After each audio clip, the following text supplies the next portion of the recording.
ओम नमो भगवते वासुदेवाय।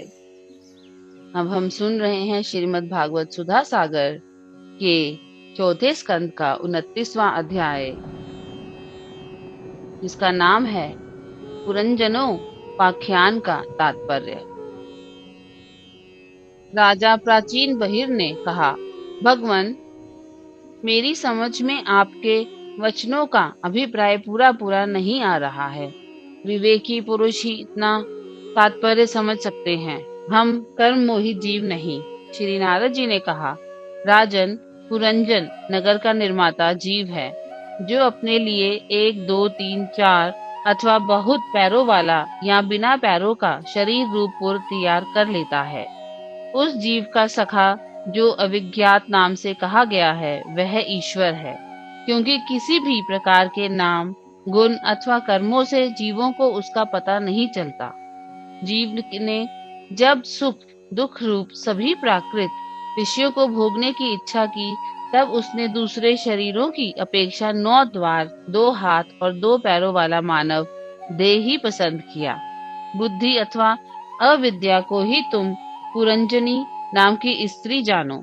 इसी के कारण देह और इंद्रिय आदि में मैं मेरेपन का भाव उत्पन्न होता है, और पुरुष इसी का आश्रय लेकर शरीर में इंद्रियों द्वारा विषयों को भोगता है। रस इंद्रियां ही उसके मित्र हैं, जिनसे कि सब प्रकार के ज्ञान और कर्म होते हैं। इंद्रियों की वृत्तियां ही उसकी सखियां, और प्राण अपान व्यान उदान समान रूप 5 वृत्तियों वाला प्राण वायु ही नगर की रक्षा करने वाला 5 फन का सर्प है। दोनों प्रकार की इंद्रियों के नायक मन को ही 11वां महाबली योद्धा जानना चाहिए। शब्द आदि 5 विषय ही पांचाल देश हैं, जिसके बीच में वह 9 द्वारों वाला नगर बसा हुआ है। उस नगर में जो एक एक स्थान पर 2-2 द्वार बताए गए थे, वह 2 नेत्र गोलक, 2 नासा छिद्र और 2 कर्ण छिद्र हैं। इनके साथ मुख, लिंग और गुदा, ये 3 और मिलाकर कुल 9 द्वार हैं। इन्हीं में होकर वह जीव इंद्रियों के साथ बाह्य विषयों में जाता है। इसमें 2 नेत्र गोलक, 2 नासा छिद्र और 1 मुख, ये 5 पूर्व के द्वार हैं। दाहिने कान को दक्षिणा का और बाएं कान को उत्तरा का द्वार समझना चाहिए। गुदा और लिंग, ये नीचे के 2 छिद्र पश्चिम के द्वार हैं। खगोद्या और आविर्मुखी नाम के जो 2 द्वार एक स्थान पर बतलाए थे, वह नेत्र गोलक हैं, और तथा रूप विभ्राचित नाम का देश है, जिसका इन द्वारों से जीव चक्षु इंद्रिय की सहायता से अनुभव करता है। चक्षु इंद्रियों को ही पहले हुमान नाम का सखा कहा गया है। दोनों नासा छिद्र ही नलिनी और नालिनी नाम के द्वार हैं, और नासिका का विषय गंध ही सौरभ देश है, तथा घ्राणेन्द्रिय अवधूत नाम का मित्र है। मुख मुख्य नाम का द्वार है, उसमें रहने वाला वागींद्रिय विपन्न है, और रसेंद्रिय रसविद रसज्ञ नाम का मित्र है। वाणी का व्यापार आपन है, और तरह तरह का अन्न बहुदन है, तथा दाहिना कान प्रीहितु और बायां कान देवहु कहा गया है। कर्म कांड रूप प्रवृत्ति मार्ग का शास्त्र और उपासना कांड रूप निवृत्ति मार्ग का शास्त्र ही क्रमश दक्षिण और उत्तर पांचाल देश है। इन्हें श्रवणेन्द्रिय रूप श्रुतधर की सहायता से सुनकर जीव क्रमश पितृयान और देवयान मार्ग में जाता है। लिंग ही आसुरी नाम का पश्चिम द्वार है। स्त्री प्रसंग ग्राम का नामक देश है, और लिंग में रहने वाला उपस्थेंद्रिय दुर्मद नाम का मित्र है। गुदा निरित्री नाम का पश्चिम द्वार है। नरक वेशस नाम का देश है, और गुदा में स्थित पाशु इंद्रिय लुब्धक नाम का मित्र है। इनके सिवा 2 पुरुष अंधे बताए गए थे, उनका रहस्य भी सुनो। वह हाथ और पांव हैं। इन्हीं की सहायता से जीव क्रमश सब काम करता और जहाँ तहाँ जाता है। हृदय अंतपुर है, उसमें रहने वाला मन ही विशुचि नाम का प्रधान सेवक है। जीव उस मन के सत्वादी गुणों के कारण ही प्रसन्नता, हर्ष रूप विकार अथवा मोह को प्राप्त होता है।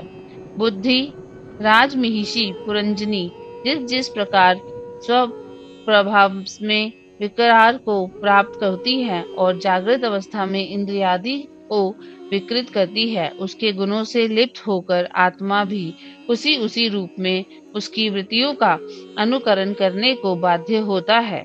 यद्यपि वस्तुतः वह उनका निर्विकार साक्षी मात्र ही है।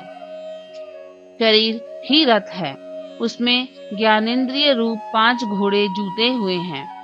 देखने में संवत्सर रूप काल के समान ही उसका अप्रतिहत वेग है, वास्तव में वह गतिहीन है। पुण्य और पाप ये 2 प्रकार के कर्म ही उसके पहिए हैं। 3 गुण ध्वजा है, 5 प्राण डोरियां हैं, मन बागडोर है, बुद्धि सारथी है, हृदय बैठने का स्थान है, सुख दुखादि द्वंद्व जुए हैं, इंद्रियों के 5 विषय उसमें रखे हुए आयुध हैं और त्वचा आदि 7 धातुएं उसके आवरण हैं। 5 कर्मेंद्रियां उसकी 5 प्रकार की गति है।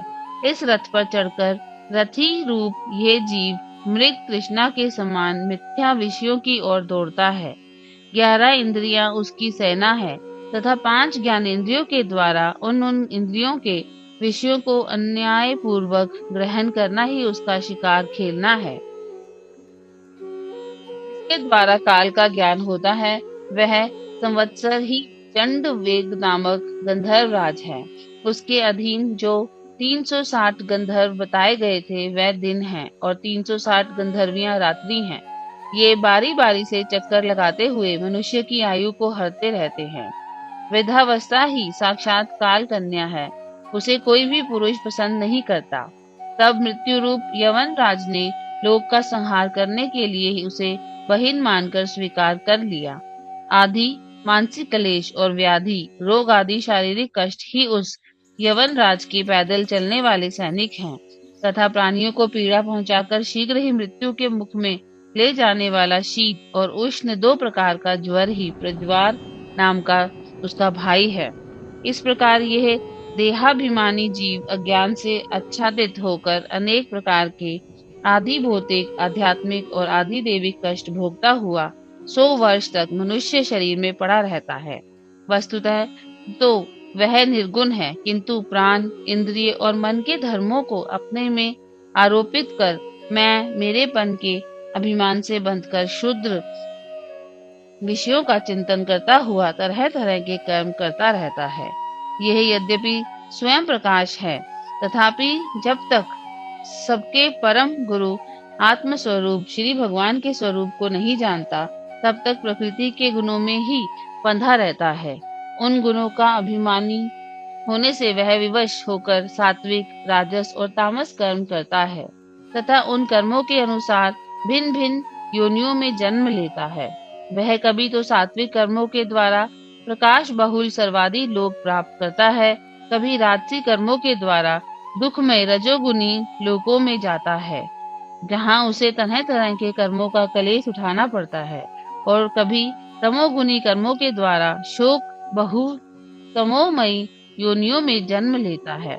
इस प्रकार अपने कर्म और गुणों के अनुसार देवयोनि, मनुष्य योनि अथवा पशु पक्षियों में जन्म लेकर वह अज्ञानंध जीव कभी पुरुष, कभी स्त्री और कभी नपुंसक होता है। जिस प्रकार बेचारा भूख से व्याकुल कुत्ता दर दर भटकता हुआ अपने प्रारब्ध अनुसार कहीं डंडा खाता है और कहीं भात खाता है, उसी प्रकार ये जीव चित्त में नाना प्रकार की वासनाओं को लेकर ऊंचे नीचे मार्ग से ऊपर नीचे अथवा मध्य के लोकों में भटकता हुआ अपने कर्मानुसार सुख दुख भोगता रहता है।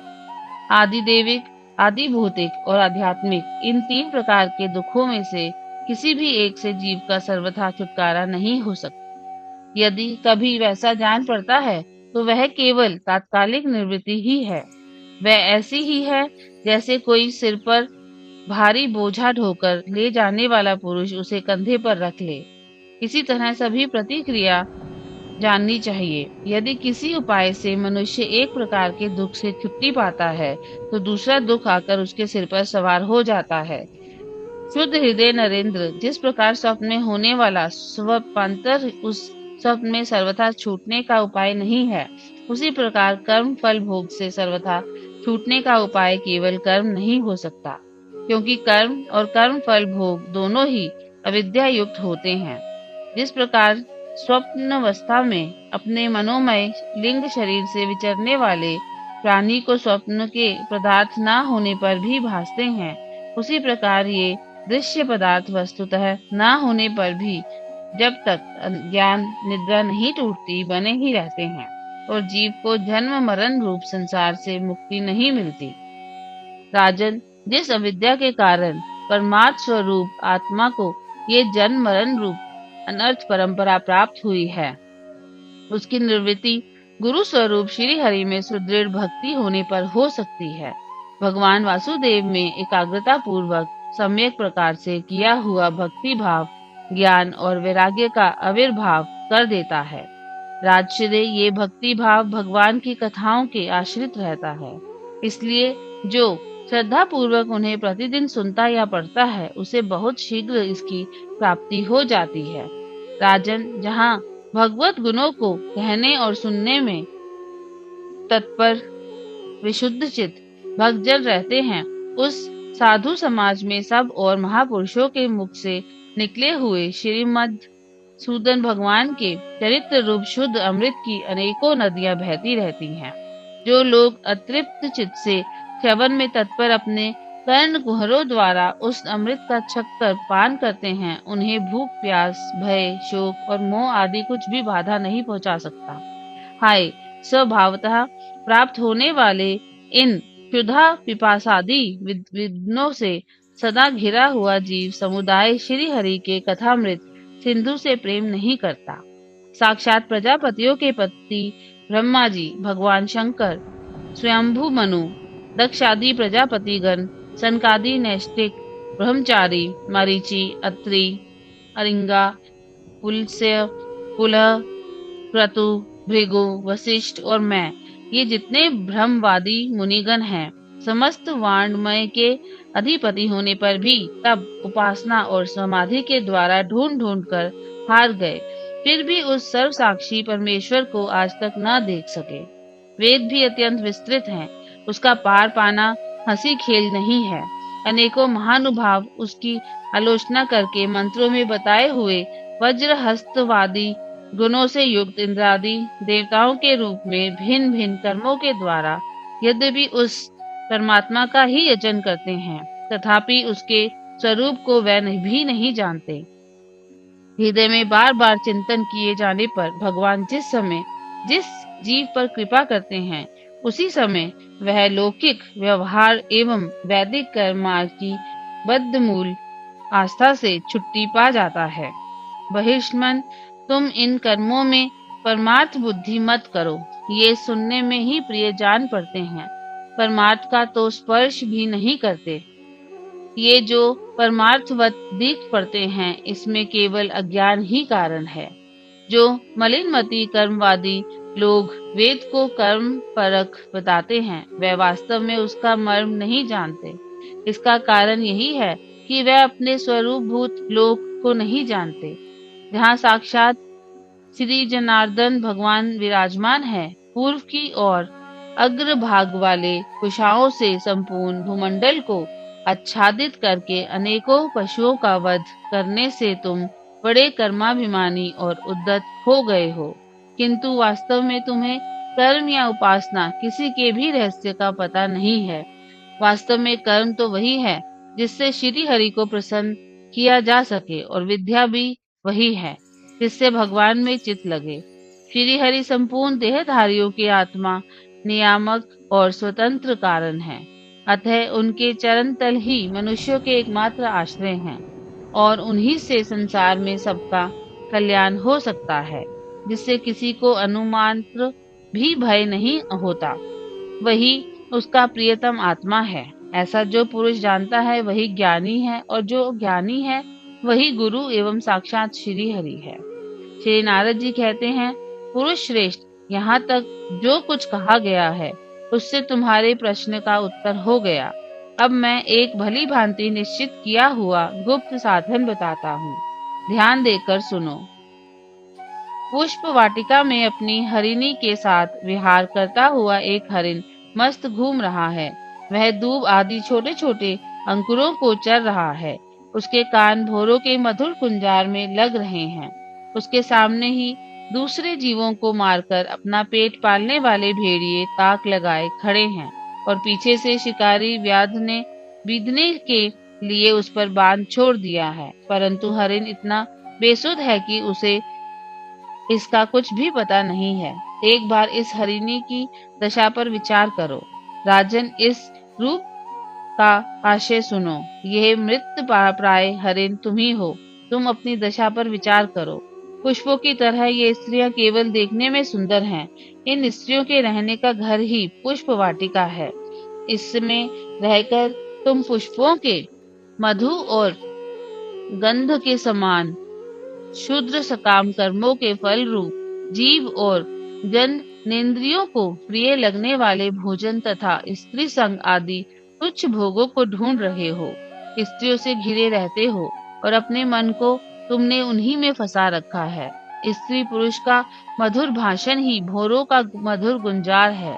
तुम्हारे कान उसी में अत्यंत आसक्त हो रहे हैं।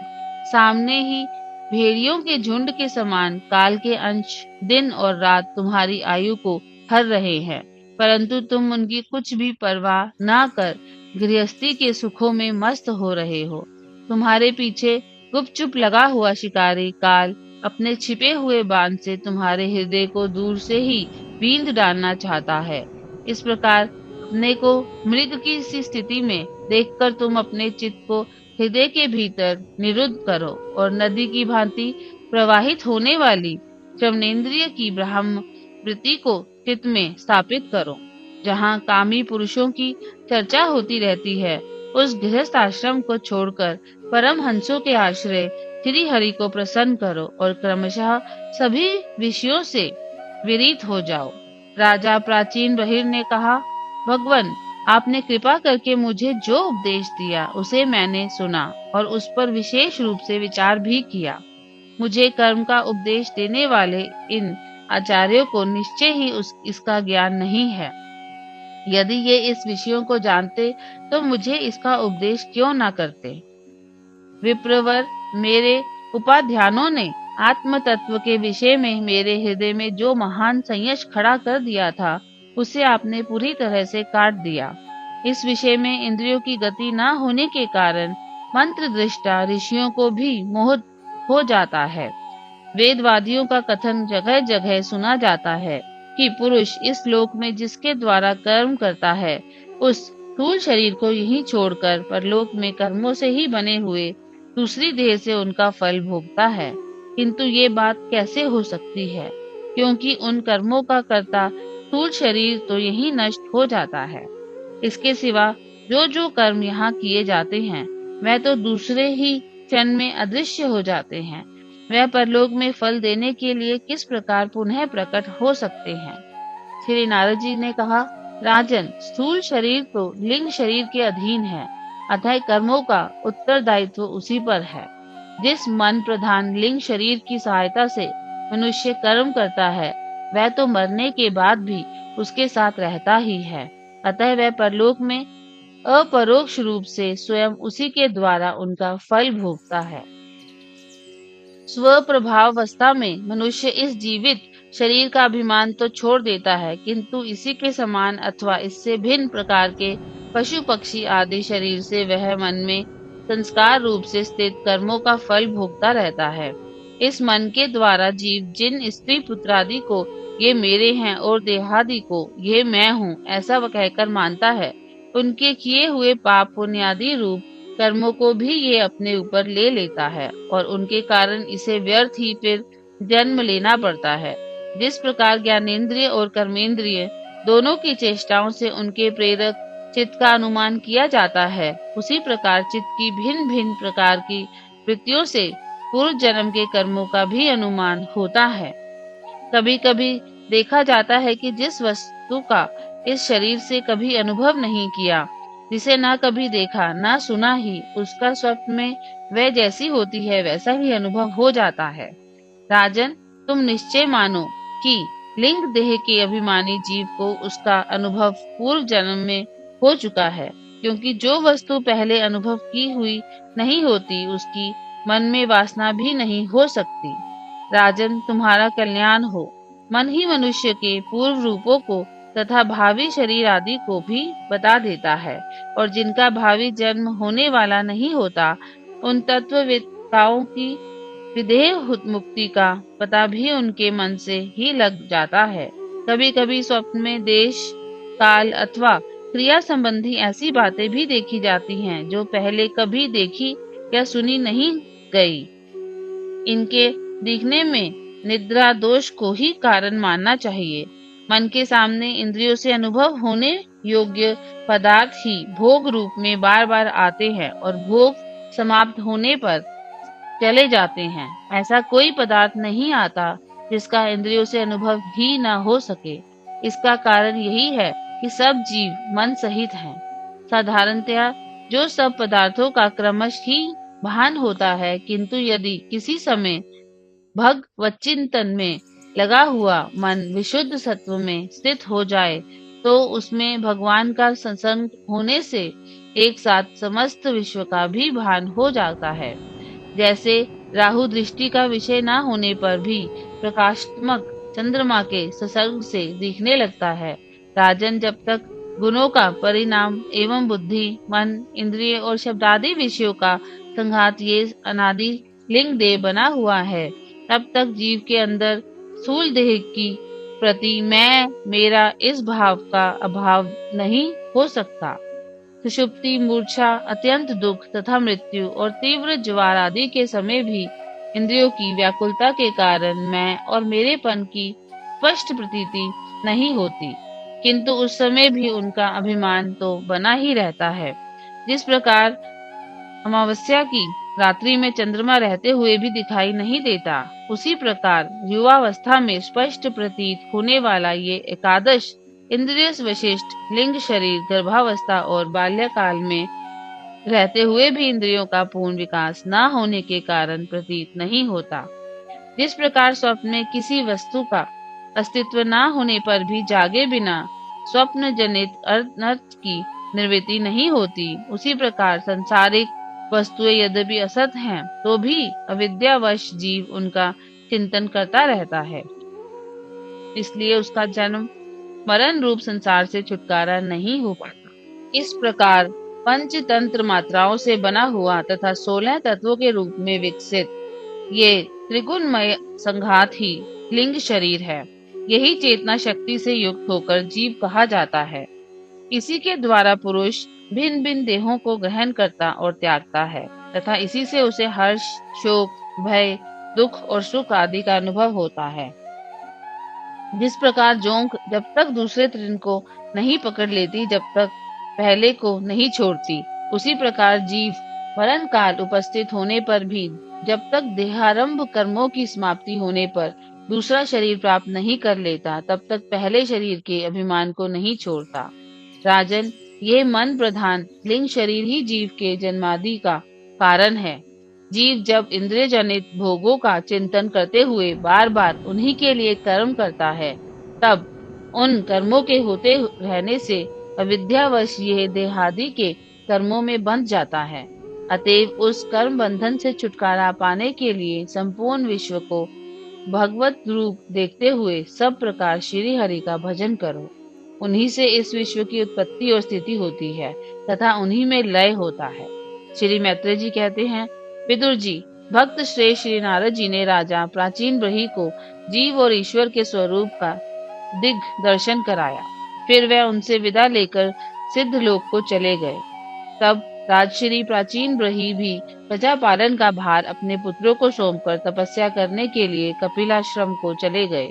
वहां उन वीर वर ने समस्त विषयों की आसक्ति छोड़कर एकाग्र मन से भक्ति पूर्वक श्री हरि के चरण कमलों का चिंतन करते हुए सारूप्य पद प्राप्त किया।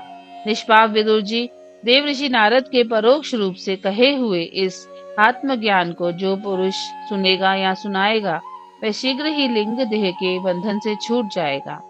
देव ऋषि नारद के मुख से निकला हुआ ये आत्मज्ञान भगवान मुकुंद के यश से संबंध होने के कारण त्रिलोकी को पवित्र करने वाला, अंतकरण का शोधक तथा परमात्मा पद को प्रकाशित करने वाला है। जो पुरुष इसकी कथा सुनेगा, वह समस्त बंधनों से मुक्त हो जाएगा और फिर उसे इस संसार चक्र में नहीं भटकना पड़ेगा। विदुर जी गृहस्थ आश्रम में कुरंजन के रूप से परोक्ष रूप में कहा हुआ ये अद्भुत आत्मज्ञान मैंने गुरु जी की कृपा से प्राप्त किया था। इसका तात्पर्य समझ लेने से बुद्धि युक्त जीव का देहाभिमान निवृत्त हो जाता है तथा उसका परलोक में जीव किस प्रकार कर्मों का फल भोगता है ये संदेश भी मिट जाता है। ओम नमो भगवते वासुदेवाय।